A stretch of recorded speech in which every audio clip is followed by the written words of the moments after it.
We got Good. Kevin in the house. Yeah, yeah, yeah. And Yeah, just so yeah, you yeah, know, yeah. this call is being recorded for quality assurance. Dude, you didn't tell me that, dude. I would have put on a suit. I would have put You on a didn't tux. know? No, you're in here with a polo shirt looking all dapper. Hey, this is No, I'm joking. I knew USA. you were gonna record. It's all good. This is my USA volleyball. Okay. So somewhere someone is looking for their jersey Yeah. that Alf Someone jacked from someone them. with the number 7. A libero in the back Yeah, row exactly. That's me. is That's looking for me. their jersey, dude. I I can like the barely St. hit the top of the Francis. net. I like the St. Francis behind you. You shot that game. Yeah, who shot that, And man? That looks a good looking shot right there. hell yeah. I wanted to bring you on and just kind of talk about it. A lot of people have been hitting me up. Who's that dude that interviewed Aaron? I'm like, Yeah. Who's that how do you supermodel? how do you not know? Well, the other day, so I mean, I don't know how Instagram and Facebook works, but Yeah. um I shot 3 games Saturday, back to back to back. Freshman JV varsity at Sarah Stud. Taylor's house. Stud. I What a was dead stud. tired, dude. I was I dead bet. tired. Finished the segment, and I'm like, man, I'm gonna take a break. I'm exhausted. And I fell. I fell for it, Kev. IG, 5 minutes, 10 minutes, Hmm. 15. And I was like, oh, no, no, no, no. I gotta get off. Yeah. Some water. I got a message on Facebook from Marketplace. Someone's trying to buy my stuff. Check that. Says, oh no, it's already sold. And I fell again, 5 minutes, 10 minutes. And then I saw your post, one of your posts. You were like holding a tie, Oh like a yeah. tie. Yeah, Yeah. yeah, yeah. And I'm like, dang, look at Kevin. Look at that guy Yeah. posting stuff, original stuff, Thank you, funny brother. stuff, entertainment stuff. And now I'm here sitting on my butt. Well, you had shot 3 games, dude. Give yourself some grace. And the night That's before, true. you That's shot the true. night before too. But you got me off my butt and on my feet and Good. got back on the computer and cranked out 2 games in the middle of the night. I think I finished about 2:30 in the morning, and I'm like, okay, I'm gonna go sleep. Put Yeah. this on auto post in the morning, and boom, that was the weekend. Yeah. Such is Okay, the life of a shooter, right? Of I a know, videographer and but Kevin, editor and business owner and all that. Kevin and I go way back. We've worked together in Mhm. numerous different thingamajiggies, Yeah. and very talented guy, very hardworking, very creative. And if you check out his channel, get to know him. Like if you need to laugh, just go to his post. Thank you, brother. I appreciate No, that, man. seriously, like it's cool, especially the car karaoke stuff that you do. I love that stuff.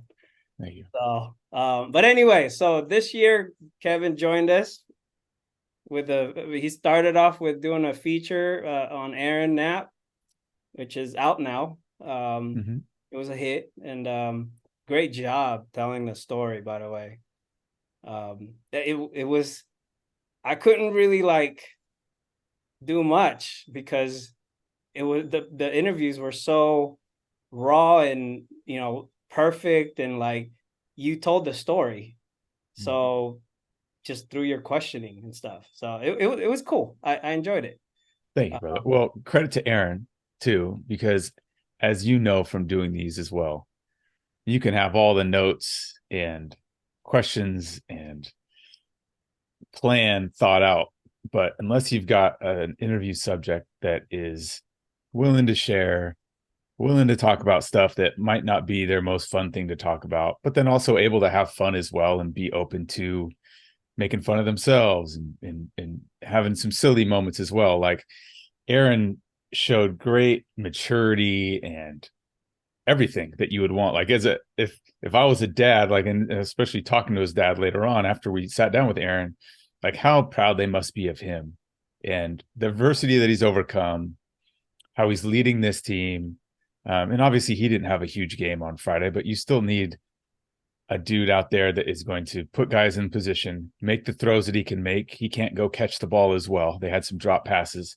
Um, and he led his guys to victory along with, of course, Kingston I thought their defense played great. The Cahoon brothers are unreal. Um, so it was a fun night. I had not shot high school football and really that would mean any football for like 8 years. I had shot practices, Chargers and Rams, stuff like that. One-off practice here or there, walk through, that kind of thing, but not an actual NFL game when I was in LA. And I got there in 2015. So it had been, 8 years since I had last shot a game in San Antonio, which would have been a high school football game. And it was a blast, man. It was a really cool night. Obviously, Monterey Trails beat them the year before. So that was part of the pregame speech with Calcano out on the field, figuring out, all right, these guys are going to make their run at some point. They're going to hit you guys in the mouth at some point. We have to respond. And we're on the road and these guys beat us and let's go get it, kind of thing. And I thought, other coaches talked as well. I think there was probably 5 or 6 that actually said something before the game, but you could tell it resonated. And then they had that huge defensive play from their D lineman, Mr. Wisconsin, to bring it back. So that was a great way to start a game, especially on the road, just to like hit him in the mouth like that. It was set the tone. Yeah, it was by the way, it was nicely shot. You got a lot of footage. Even the one that you're talking about with the blurred interception. I mean, you Oh man, stayed with poor it. kid. What was his name? I It feel was Mac, bad. Oh, Mac Mac. Baraka. Man, Mac, I apologize, man. I'm following the ball and then the autofocus took a turn for the worse, Mac. But He'll be I mean, making more I at plays. least got you running to the sideline with your dudes. That was not the highlight of my night, um, but it was a cool atmosphere. And Monterey Trails took care of me. They had me with a sideline pass and Oh, no nice, issues at the door. They took care of your boy. nice. But no, that was fun, man. It was fun to get out there on the road and see San Francisco out there and take it to them, especially early on in the game. Monterey Trails had their moments later in the game to pull within a score, but overall, St. Francis for the most part was in control for most of that game. Yeah. No, to my few students out there watching this, if you got it, you got it. You can take a year, 2, 3 break and jump back in and boom, get the job done. Thank you, bro. It's like it's cuts in the cage at this point. I must have shot, trying to do the math, but yeah, about 8 years of sports. So like, we started with Cal High Sports, or at least I did, shooting there, and then my 2 stops in Texas, both at College Station and then in San Antonio. I was a one-man band on Friday night, so I would go shoot games and set up live shots. And Yeah. Texas high school football, like California, is a big deal. There's a lot of pride there, and it's fun covering. I honestly think like covering and running up and down the sidelines. I haven't done that for an NFL game, which I imagine is exhilarating.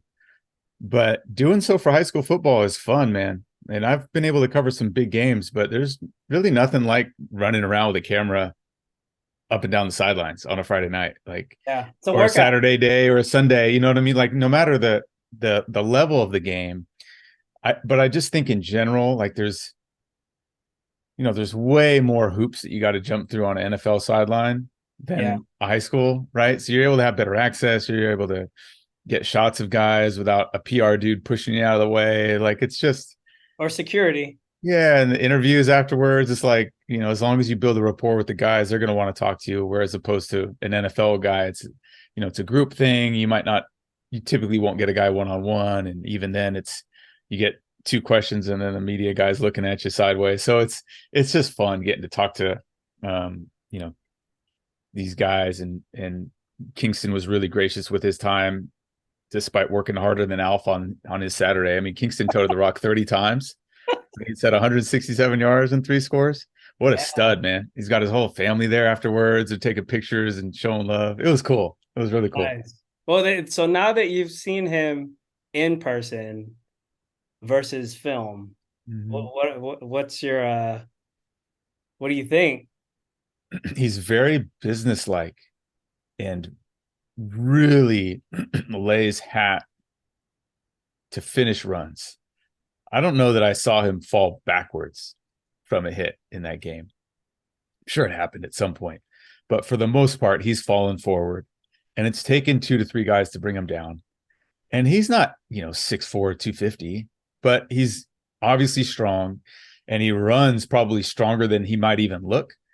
And I think he just brings a tenacity to the, the box, and he really led that team. Obviously, they were, I think, Knapp had a few complete passes, and I know Williams caught a couple, but just in general, they were running the ball and they were playing good defense. It was, kind of one of those old school Niners going to the NFC Championship with Kaepernick kind of games, where it's like we're running the rock, we're playing good defense, and we're trying not to turn over the ball, and we're taking advantage of the other team's turnovers. It wasn't like they were slinging it all over the field. So obviously, a lot of weight and not pressure, but just expectation, or just a lot of the offense was going through Kingston. That's probably the best way to say it. And he responded. And they didn't, Monterey Trails didn't really have an answer for him. And it wasn't like he had 167 yards and 75 of them came on one carry. That was just like, his bigger rushes were probably 15 yards or so. And so it was really just like kind of smash mouth, see if they can stop our best plays and players as we're running the rock. And it wasn't like they had 4 guys by committee, because Monterey Trails had basically 2 running backs coming at you, but it was really just all Kingston, and he was a workhorse, man. He responded.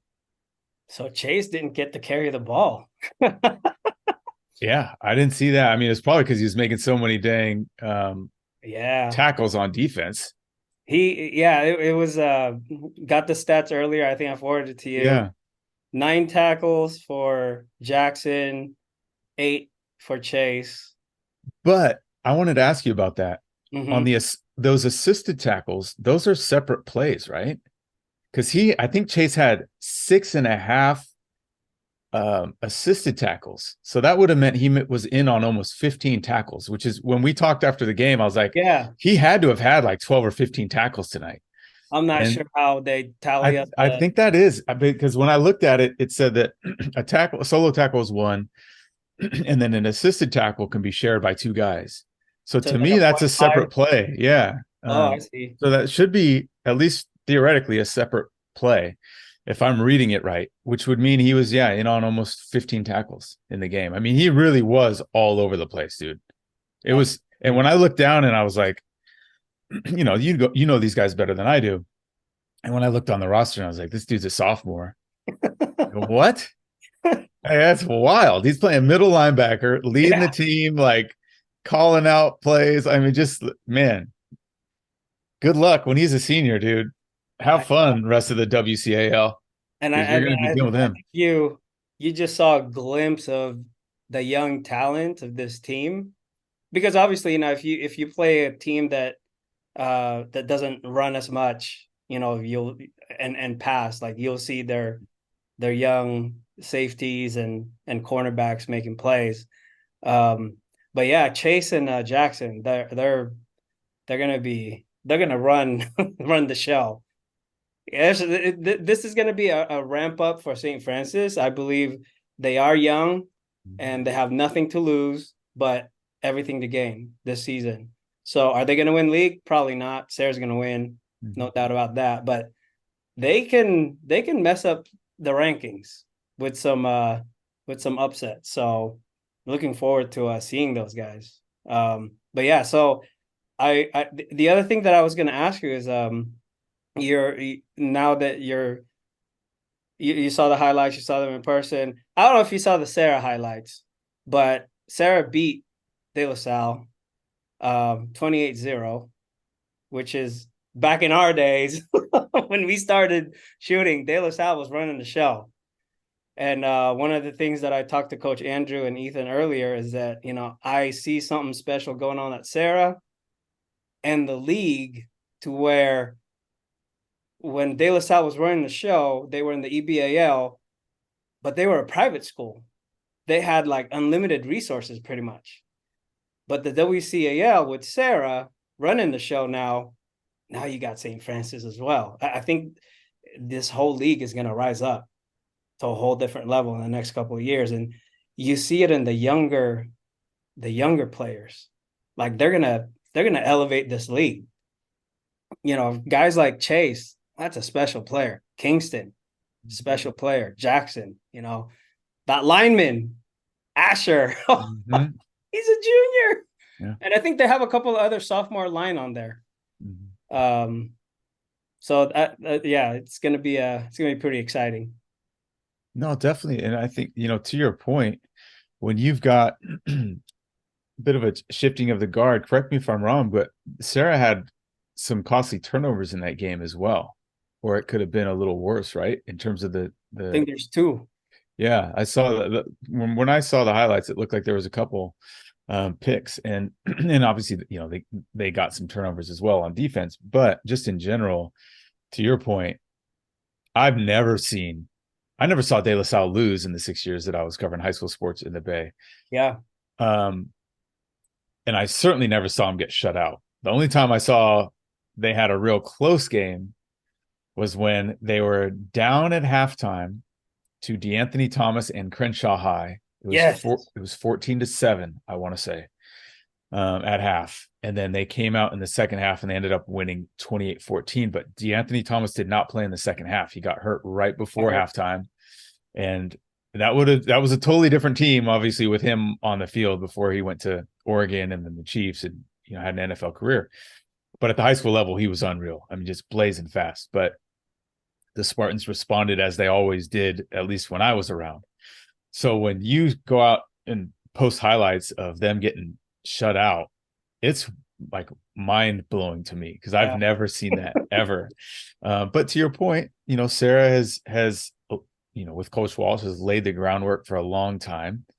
And then you just start chipping away and you chip away and you chip away. And over time, you especially once you start getting the right athletes coming through, there can be that shift of like, if I'm a kid in San Francisco or Hayward or wherever, and I'm trying to go to a private school, that maybe I'm taking the bridge over to go to Serra as opposed to going east to De La Salle, right? Yeah. So that's a whole thing. I mean, I think in general, you could even make the argument that Serra has a long way to go, right, in terms of the tradition of a De La Salle. Mm-hmm. But just in the real short term, if you just look at like league versus league, if you are looking at year by year basis, if Serra is able to dominate the West Catholic League, and obviously they just shut out De La Salle, to me that should hold more weight than when De La Salle was in a lesser league, generally speaking. Now, to De La Salle's credit, they would go out and play guys before the league started. They would play national teams, Long Beach Poly. They'd play, teams at St. Thomas Aquinas, or whatever you say out of Florida. So I don't want to take away that. I'm just talking about specifically the league. Yeah. To me, in general, year to year, the West Catholic League is going to be stronger than the EBAL, just generally speaking. Like, De La Salle never had competition during the season, ever, when I was covering them. The only times it would ever be like we could talk it up, but it never really lived up to the hype, was against Pittsburgh. Because they would always have some talent. They would always have guys that were going on to play. Like I remember Eric Dargan. He was going to play at, I want to say, Washington State. So they would get guys like Pac-12 dudes, but they never had the cohesiveness, the togetherness, and the lines defensively and offensively that De La Salle would have. And that's where they would just chew teams up. No matter how talented they were at skill positions, it was just never, I don't really remember ever seeing a close game. And partly that's to, the league, for the league argument, but that's also because De La Salle was De La Salle and just De La Salle, killing people. But I'm just trying to give Serra props because I think if they're able to, string together years of dominance in the West Catholic League where other schools are able to recruit, whereas with De La Salle, those other schools mean, correct me if I'm wrong. They were in a league with schools that weren't private, unless I'm just misremembering this, right? Like Yep. where West Catholic League is all private and De La Salle was playing against other public schools, essentially, right? Yeah. Yeah. So that's all I was trying to say. But that's because I'm a public school kid and I'm biased. Yeah. No, good point. Um, I was thinking of a question to ask you with regards to, shoot, I forgot. My cat's playing with the Well, current. which one? You guys know that Alf's got like four cats now. He's a pet detective. I He's got finding two. a he's The finding little, them in parking garages and the Safeway. I mean, yep. it's just absolute nightmare. I rescued a little kitty out in the parking lot of my son's soccer practice, and turns out that he was healthy, so we kept him, and his name is El Chapo. El Chapo. He's gonna be the mascot when 7-on-7 starts. Uh, but I appreciate you coming on. I think this was a really good thing to do to kind of get our people, our audience, um, to get to know you a little bit more, so that they just don't see like a random dude like, who is this guy? Yeah. No, it's been positive, super positive, and I think people realize that, oh, this is like a pro. Thanks, brother. And no, I appreciate you. I'm looking forward to the rest of the season. You're probably gonna see Sarah one of these days. I'll send you out to a game. And then, but this weekend is going to be the St. Francis hosting the De La Salle Spartans at home. We did a prediction earlier, and I picked the Lancers winning this one. Oh, by what score? I think I said 28-24 or 28. Yeah, 28-24. I'm basing it off of the confidence Okay. that the young Lancers have coming into the game, and just De La Salle just looked deflated after. I Now, mean, did they look deflated because they were playing Serra, or did they just not have any juice? after Like the game, period. after the game, they just looked deflated, and I don't know how long that's gonna take. I'm sure Coach Allenbaugh is gonna. I'm sure they're gonna be ready for the game, Mm-hmm. but Mm-hmm. just basing it off of like just the energy, and just they got picked by an underclassman for a pick six. That was the last touchdown for Sarah, and it was like they couldn't do anything Mm-hmm. offensively. And so I think St. Francis, they're going to come at this game. They're going to be like, hey, we have nothing to lose. Let's keep the ball as long as possible, Mm-hmm. score, and let's have our young guys fly around on defense and stop these guys. So, So but I that's just looked it up. I was just gonna say I just looked it up real quick. So De La Salle beat them 35-3 last year. De La Salle beat St. Francis 35-3. that's when the streak was broken. The NorCal streak was broken by St. Francis 2 years ago. That was a really good team, by the way. Mhm. Stacked. So that would be not a turnaround. It's a whole different season, but that would be a very impressive win for St. Francis. To me, it's going to come down to whether not just Aaron Knapp, but the receivers as well Yeah. can take some of the load off of Kingston. Because the last thing you ever want to do against a De La Salle team is become one-dimensional and only depend on your offensive line. Because notoriously, and over the years, I'm not sure what it's been like the last couple, but to me, that's where De La Salle always was its strongest.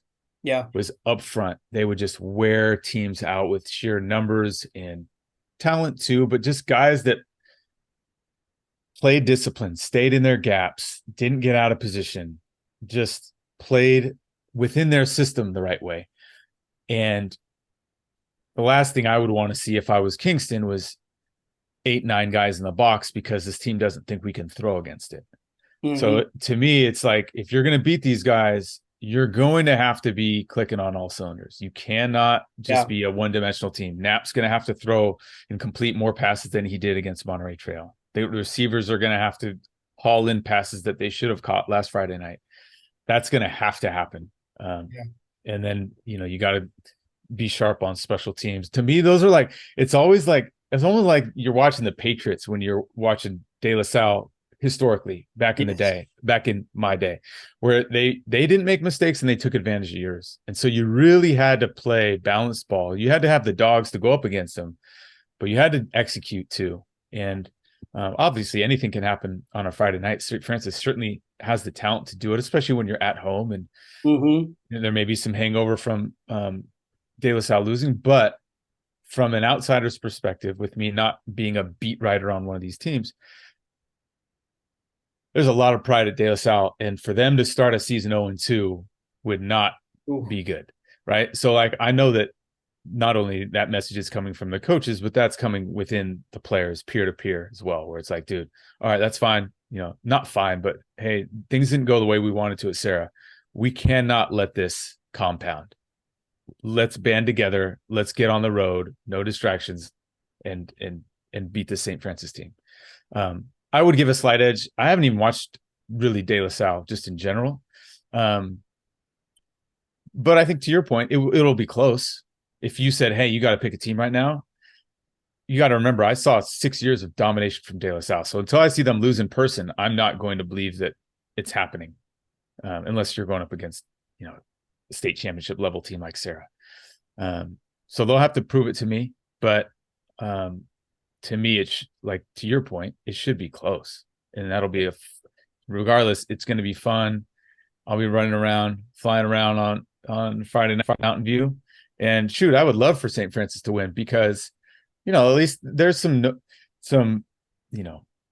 a bit of comfortability there. Not comfortability is not the right word. There's a bit of a relationship there when you sit down with an Aaron Knapp for a half hour, or you interview Kingston a couple times, both on practice and then after a game. And Coach Cal was really nice to me during those exchanges. So it's like, yeah, when you cover a team, you end up, even if you don't think you are, there's a party that roots for him too. Yeah, exactly. And I'm an underdog guy. So like if it's St. Francis against De La Salle, I'm going to be silently doing a little fist bump just because I've covered them more. And I think it's, it's good to me that competition is healthy. And if you can get a team like St. Francis rolling and, some of these other schools in the West Catholic League, they'd be playing well to at least go into a game against Serra feeling confident. Beating them is a whole nother thing, but you got to be playing well to feel confident going into those kind of big matchups. And I like that level of competition going in. Yep. Well, there you go, people. You heard it first here. That was fun. No, that was fun, man. So yeah, I'll hook up with you before your game, get you your stuff, and yeah, should be a wonderful game. It should go quick with them running the ball. Quick. Yeah, they're gonna squeeze the clock like crazy. Might even come down to the last few possessions. Yeah, right. I hope so. It's gonna be cool, and then might see Chase in the backfield for this special occasion. Yeah, that's interesting. I didn't know he was okay. I didn't know that. Yeah, I mean, to me, I think it would be tough, man, if you're trying to give Kingston another 30 carries against De La Salle. Yeah, right. I mean, those guys. I think that's what happened against Helix. Helix figured it out. That was a very talented, fast, quick team. St. Francis just made a few mistakes that ended up costing them a lot of points. But I can see them ramping up. So, all right. Well, I got to do the daddy stuff and pick up the kids from school, Kev. Go handle it, man. Thankfully, I don't, because I got enough things to worry about here without little ones. But thank you for your time, brother. Had a blast. Thank you for your time. And we'll talk later on this week. You got it. All right, big dog. Appreciate you, man. You betcha. See you soon. Peace.